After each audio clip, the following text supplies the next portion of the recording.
My name is Devonte Smith, and I feel like LGBT rights are, or they should be a form of a protected class. My name is Alex Foley, and I do not condone homosexual behavior or programs affiliated because of my religious beliefs.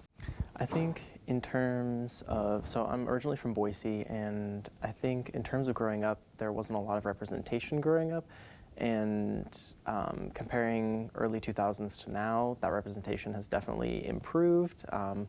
Every year now during June, there's always pride flags around downtown.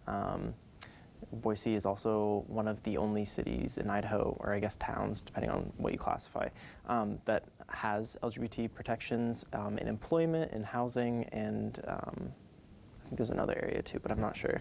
I've seen increased propaganda on media, television, etc., and I believe this is a negative effect on society because it promotes dangerous behaviors and brings us further away from God. But I think it's kind of hard to quantify because there are so many particular areas that are currently overlooked. I think right now a lot of policies are focused on national level when I feel like a lot more needs to be focused on the local level, especially the people who are at most risk, which are Black trans women of color, but also just anyone of color who is also part of the queer community is inherently going to be discriminated against, threatened, harassed, all types of things.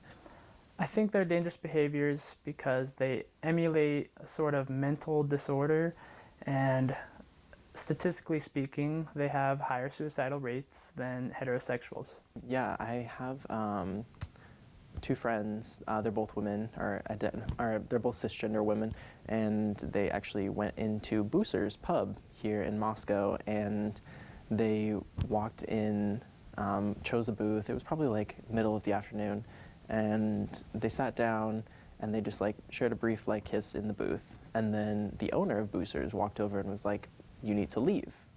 And at that point, they hadn't ordered anything. They had just literally gone in and sat down. So the only thing that could have been the reason for making them specifically leave and no one else would have been the fact that they were queer. We could create programs to help anybody in the LGBTQ community to get closer to God and also assist their family within this transition. The biggest issue for me would be the fact that conversion therapy is still not outlawed in every U.S. state. So if a family chooses to send their child to a conversion camp, there's no laws really protecting them, especially since they'll be under the age of 18. After 18, they're allowed to leave, but